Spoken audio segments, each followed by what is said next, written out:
The war had raged for centuries. The Vatheuan Dominion, a vast empire of warlike insectoids, expanded ruthlessly, assimilating or annihilating any species in their path. Their primary rival, the Atari Confederacy, an alliance of advanced but peace-oriented civilizations, had been resisting as best they could. But the tide was shifting. The Atari were losing. Deep in the galactic core, the Dominion's war fleets swarmed like locusts, overwhelming planetary defenses and crushing entire systems. The Atari High Council, composed of the last remaining free civilizations, convened in desperation. They had only one hope left, an insignificant, upstart species from the Sol system. Humans. They were a primitive race by galactic standards. Their homeworld was still divided into warring factions just a few centuries prior.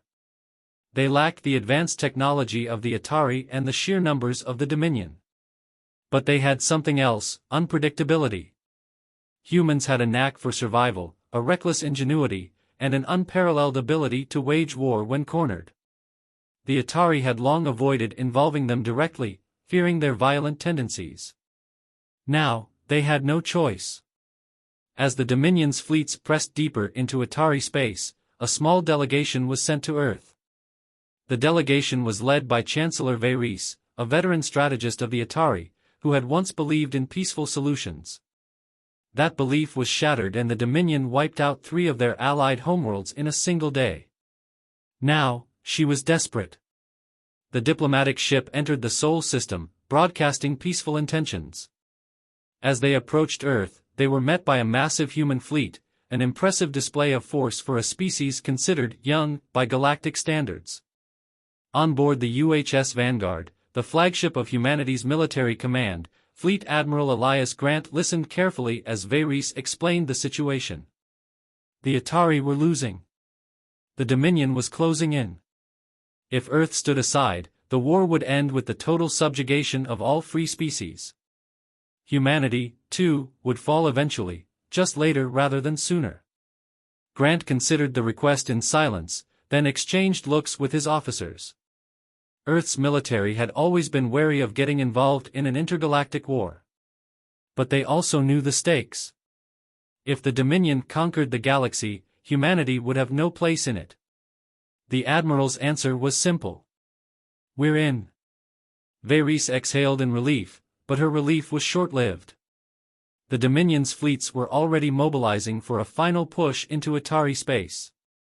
There was no time for careful preparation, humanity had to act now.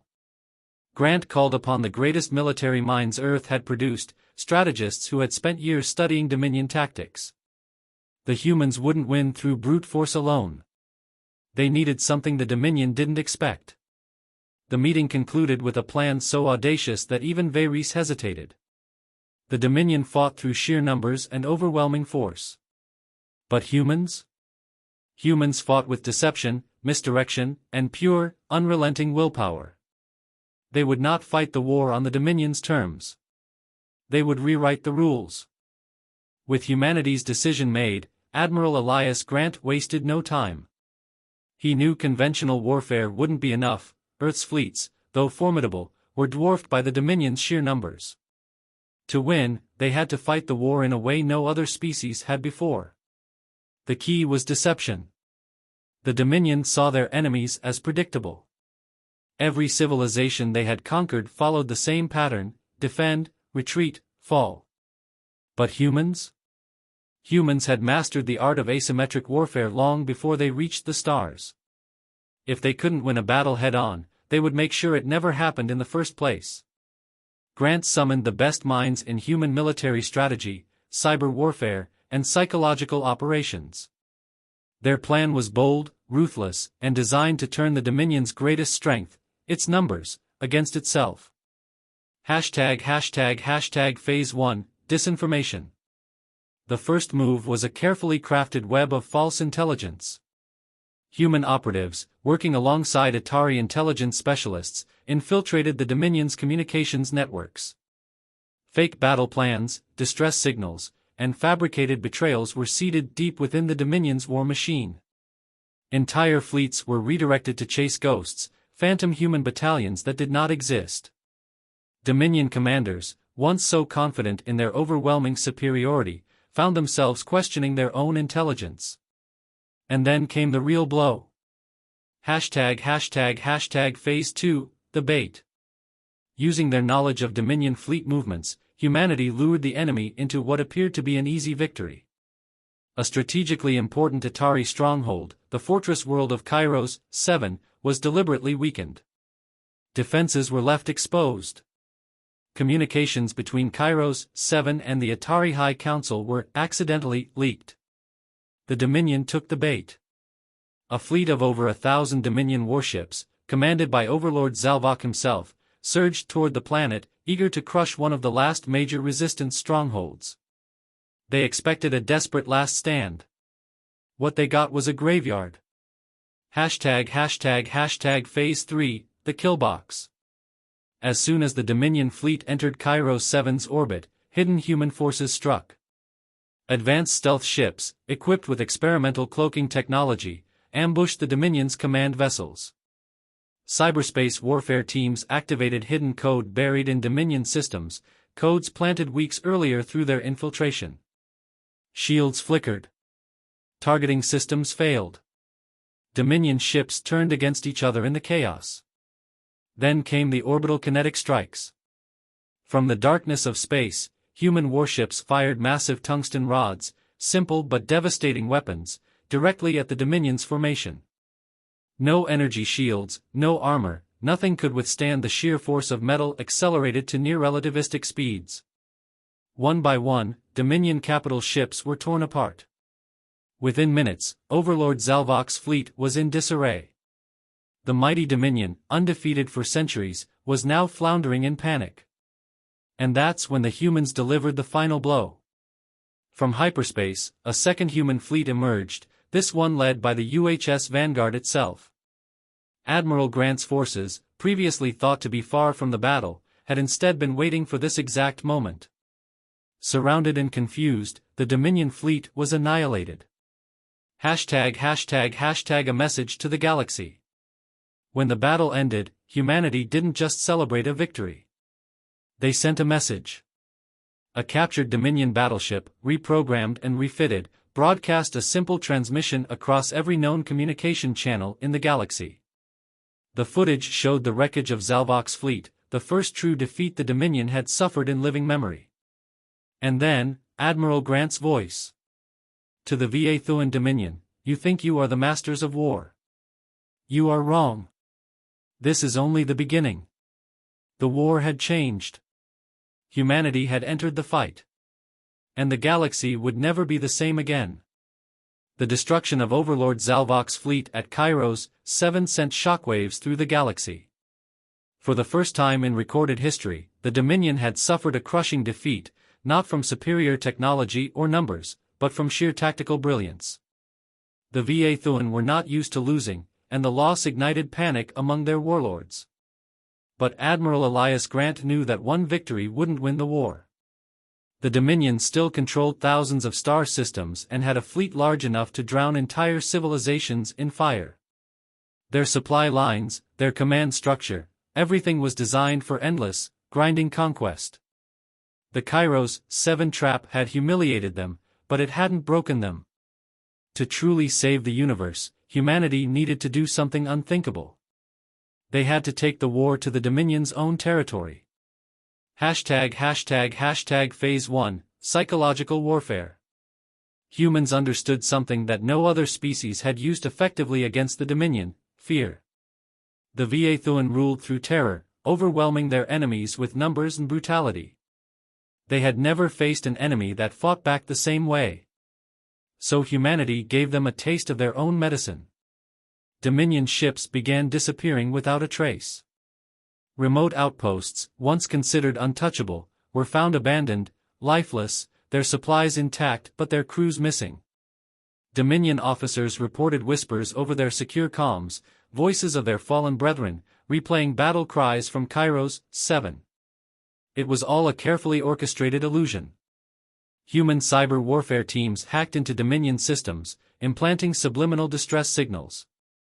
Stealth teams, working with elite Atari operatives, executed precision strikes on isolated garrisons, leaving only eerie, deliberate signs of their presence, messages written in the Dominion's own war language. You are not the hunters. You are the hunted. The psychological toll was immediate. Dominion warlords who had never known fear began second-guessing their own security. Panic spread. The once invincible war machine was slowing down. And that's when humanity struck again. #### Phase 2, the fleet that wasn't there. Knowing that the Dominion still vastly outnumbered them, Admiral Grant devised another deception. He leaked intelligence suggesting that humanity had developed a new superweapon, one capable of eradicating entire fleets in an instant. The Atari and their allies, playing along, spoke in hushed tones about a planet killer project deep in human space. In response, the Dominion mobilized a massive fleet, over 10,000 ships strong, to hunt down this supposed weapon. They diverted resources from key warfronts, pulling forces away from vital supply lines. But there was no superweapon. Instead, the Dominion had walked straight into another trap.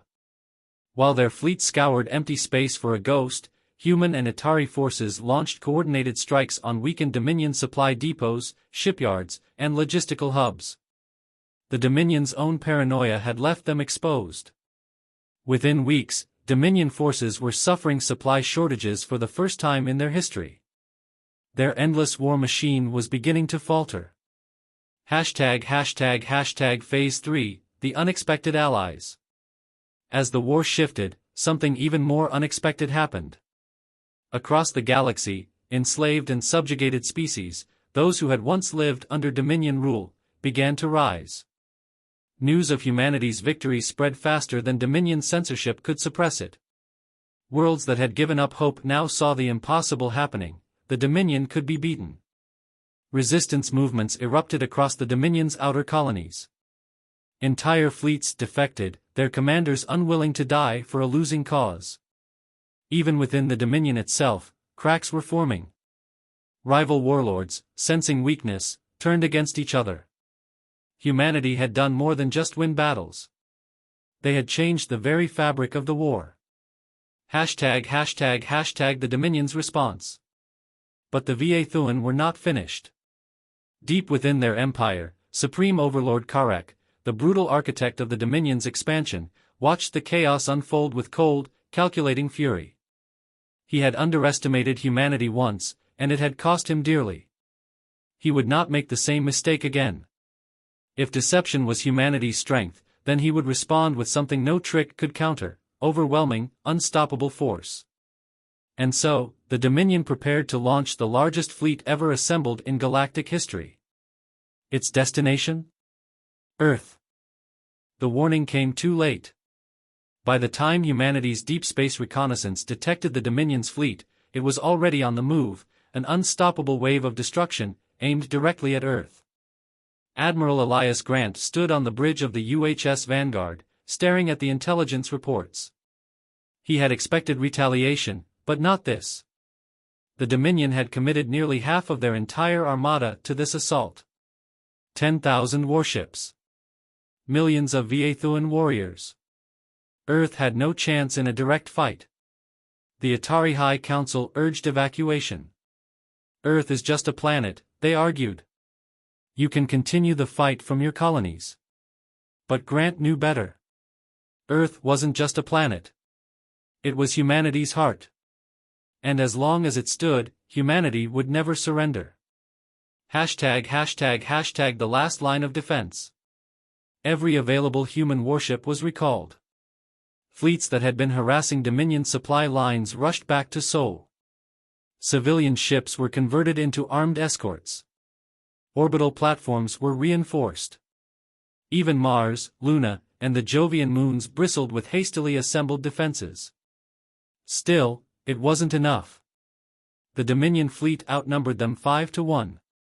But humans didn't just rely on numbers. They relied on strategy.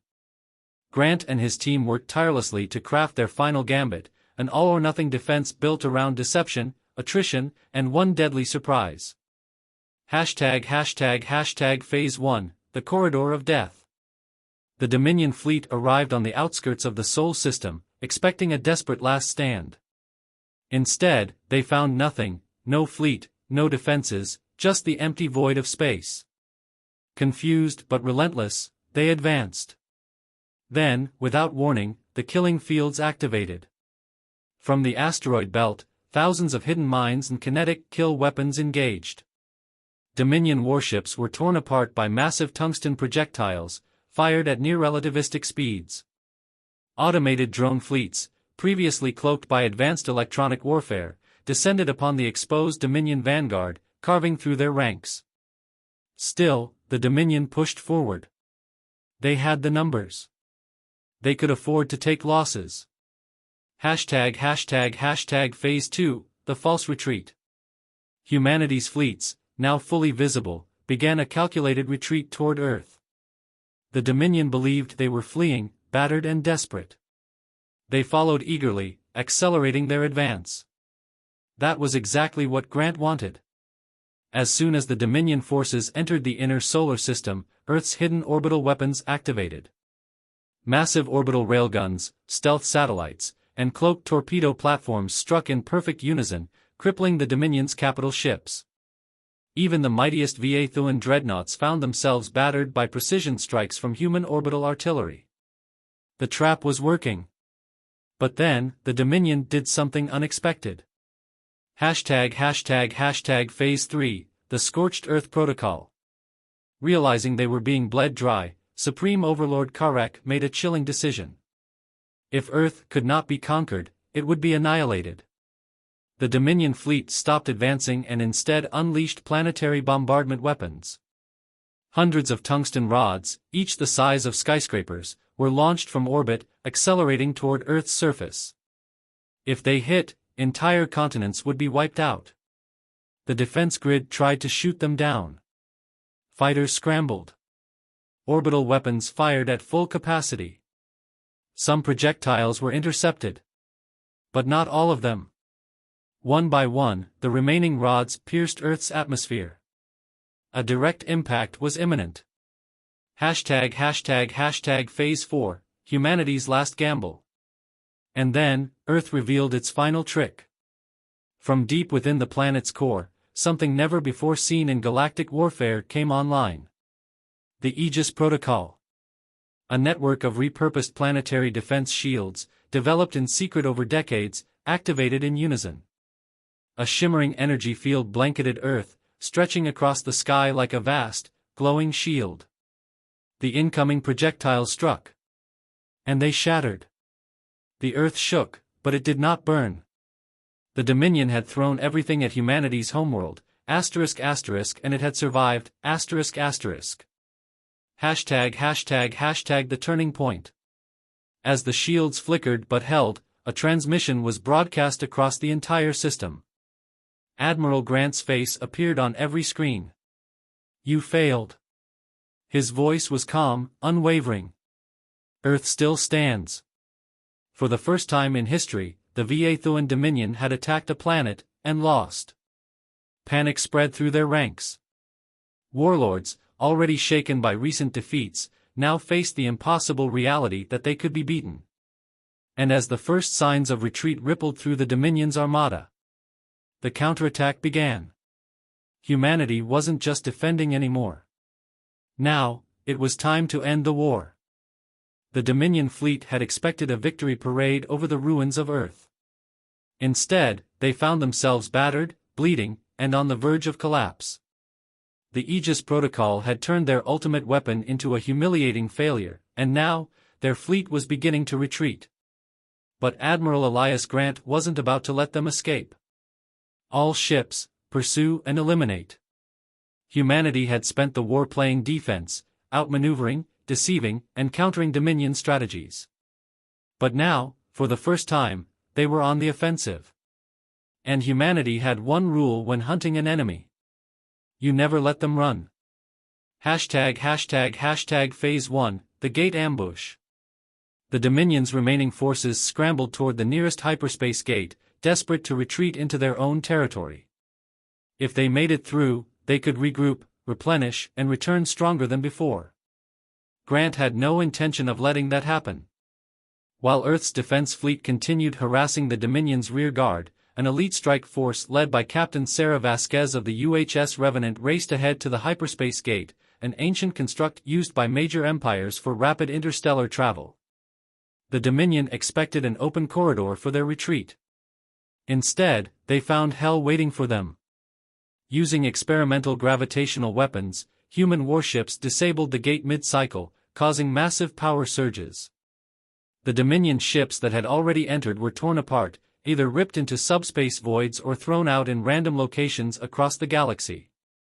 The remaining Dominion forces, trapped, confused, and now leaderless were left with no choice but to turn and fight. Exactly what humanity wanted. Phase 2, divide and exterminate. The battle transformed into a system-wide hunt. With their supply lines cut and their command structure in disarray, Dominion forces fractured into smaller battle groups, each trying to escape through any available route. But there were no escape routes. Humanity and their Atari allies executed textbook asymmetric warfare, ambushing isolated Dominion ships, jamming their communications, and cutting them down one by one.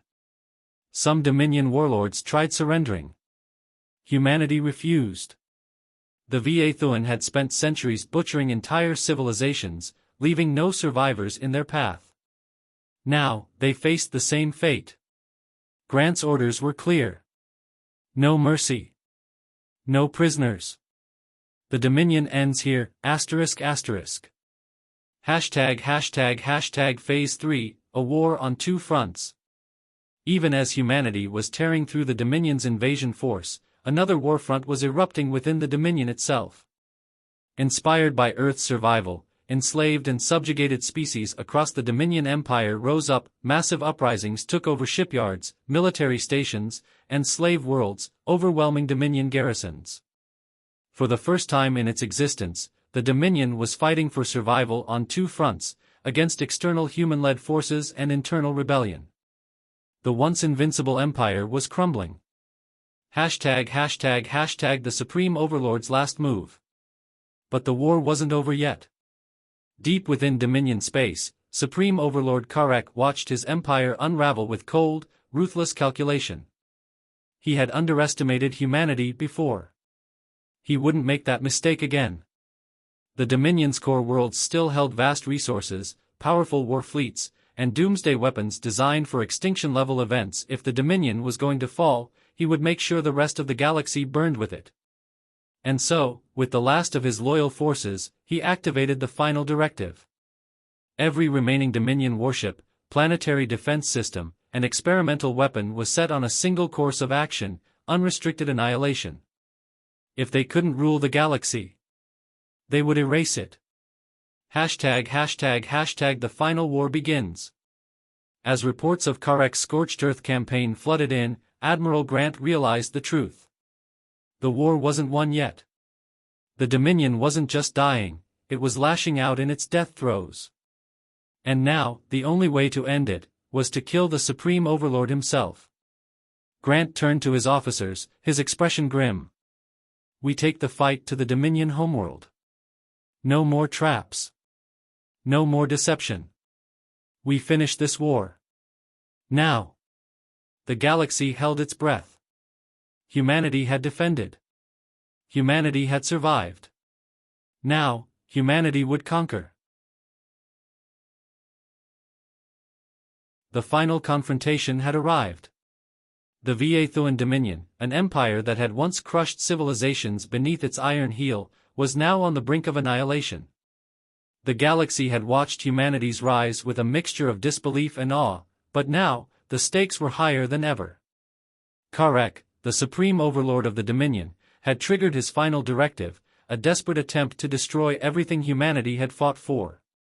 His weapons were capable of wiping out entire star systems in the blink of an eye, and his fleet had regrouped to protect his homeworld, Va Prime. It was the last bastion of Dominion power, and humanity's final target. Phase 1, Into the Heart of Darkness. Admiral Elias Grant's fleet, The combined strength of humanity's best military forces and their Atari allies was poised at the edge of Dominion space. They had one objective, Karek. The journey was perilous. Karek had prepared for this moment. His homeworld, VA Thuan Prime, was shielded by the most advanced defensive network ever created, with hyper-advanced weaponry waiting to obliterate anything that dared approach. Grant knew that they had to disrupt those defenses before they could even think about reaching the Supreme Overlord. And to do that, they needed a decoy. Captain Sarah Vasquez was chosen for the mission. With her stealth fleet, she would draw Karek's attention away from the main force, allowing Grant's ships to slip past the defensive perimeter and into VA Thuan Prime's orbit. The stage was set. Phase 2, the gamble of deception. The decoy plan was daring. Vasquez's stealth fleet, consisting of only a handful of ships, would fly directly into the heart of Dominion space. They would make it look like they were attempting a desperate assault on VA Thuan Prime, force Karek's remaining forces into launching a full-scale defense. Grant knew the risks. Karek's forces would destroy the decoy fleet if they even suspected it was a trap. But Vasquez was an expert in psychological warfare. She'd been part of the teams that had faked entire battles during the early stages of the war. The decoy would give the humans just enough of an opening. The moment Vasquez's ships entered the range of VA Thuan Prime's defense grid, the entire planet was put on high alert. Karek, from his command center, would have believed that a full-scale assault was underway. Without hesitation, he launched his remaining warships to engage Vasquez's fleet, leaving VA Thuan Prime vulnerable. It was exactly what humanity had counted on. Phase 3, Breakthrough. While Vasquez and her fleet tangled with Karek's forces, Admiral Grant and his task force launched a lightning-fast assault on VA Thuan Prime's planetary defenses. Their first strike came from beyond the edge of the system, several hundred human warships, equipped with advanced stealth tech and disruptive ECMs to counter the VA Thuan's formidable detection systems. The Dominion's command structure was in chaos. Karek had abandoned his homeworld's defense grid to pursue a false target. The time to strike was now. Using the element of surprise, Grant's forces broke through the remaining defense lines. They had achieved the impossible. They were about to set foot on the homeworld of the VA Thuan. Phase 4, the battle for VA Thuan Prime. Once inside VA Thuan Prime's atmosphere, humanity faced the final wave of the Dominion's forces. Karek's most loyal warlords, knowing that the Supreme Overlord's defeat was imminent, threw everything they had left into a last-ditch counteroffensive. The battle raged across the surface of VA Thuan Prime, with Dominion and human forces clashing in brutal close-quarter combat. Cities that had once been the crown jewels of the Dominion were now battlegrounds, rubble and fire everywhere. The humans were relentless, and they moved with a purpose. Grant's strategy had always been to outthink the enemy. This battle was no different. His forces disabled Dominion command centers, cut off communications, and eliminated key warlord strongholds. Every victory pushed them closer to Karek's palace, the heart of Dominion power. But the Supreme Overlord was waiting. Phase 5, Confronting the Tyrant.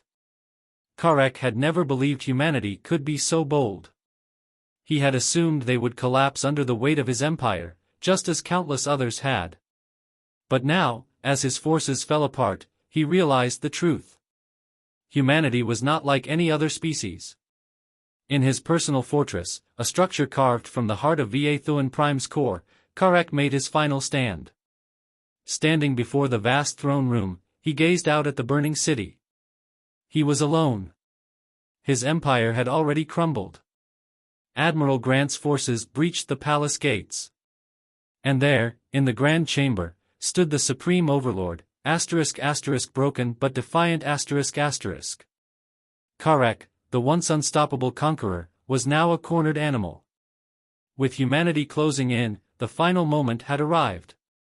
Phase 6, the end of the Dominion. Admiral Elias Grant stepped into the throne room. Behind him, humanity's soldiers stood, victorious. The Va Dominion was no more. Karek was captured, stripped of his title, and shown the full extent of the war he had waged.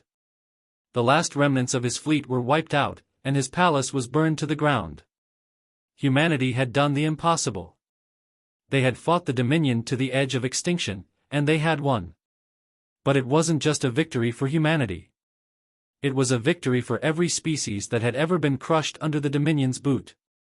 The galaxy was now free to rebuild, to thrive without the shadow of tyranny hanging over it.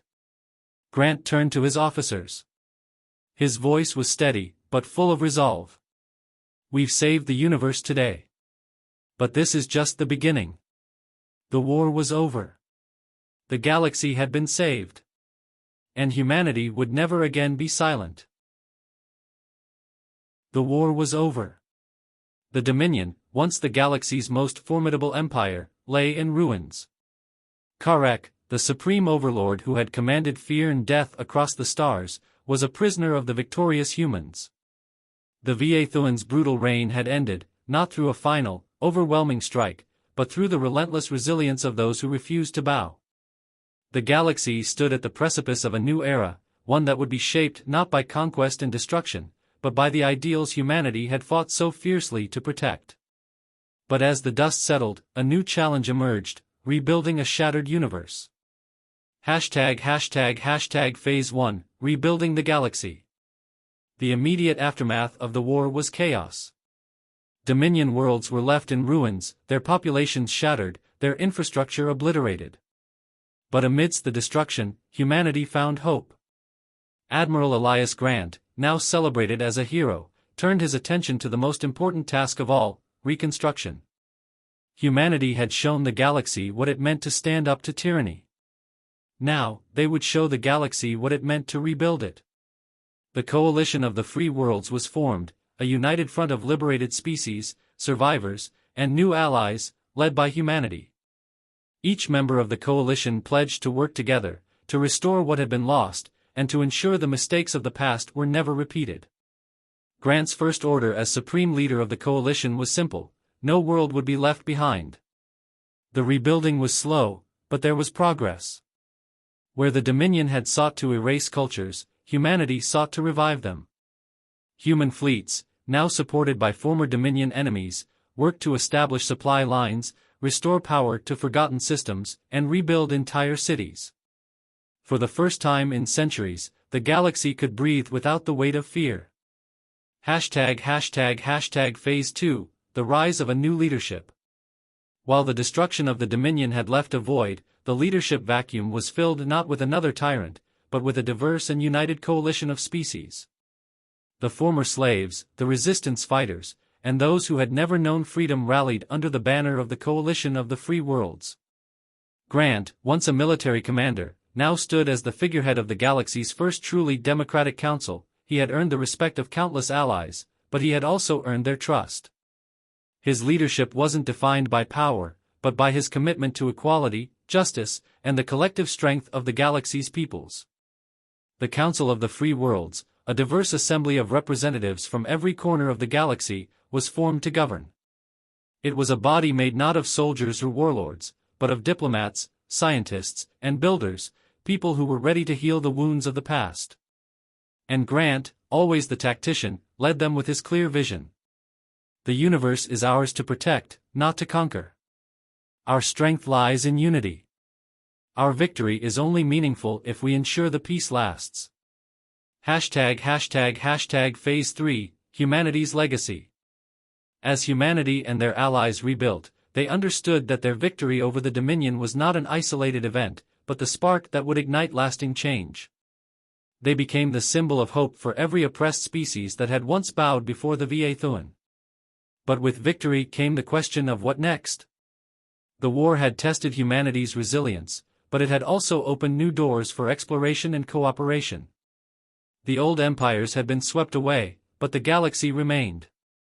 It was a vast and untamed place, full of mysteries, challenges, and wonders. Humanity, having faced the worst the universe could throw at them, now looked to the stars, not as conquerors, but as explorers and protectors. Grant's final speech to the council reflected this new era. We are no longer the underdogs. We are the keepers of peace, the explorers of new frontiers. Our strength is not in how much we can conquer, but in how much we can protect.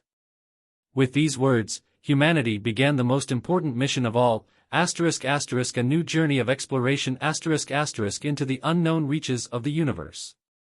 Phase 4, a new threat on the horizon. As the galaxy began to heal, a shadow loomed on the horizon. The Dominion had been defeated, but the universe was vast, and there were still factions that had watched humanity's rise with fear. There were those who did not see peace as inevitable, but as an opportunity to seize power. In the distant corners of the galaxy, scattered reports began to surface, strange ships, unexplained attacks, and whispers of a new force rising. For the first time since the fall of the Dominion, humanity knew that their work was far from over. The peace they had fought for could not be taken for granted. And as Admiral Grant looked to the stars, his mind was already racing.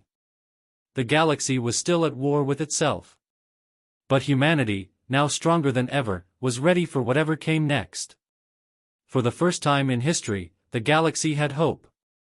And humanity would never let it die.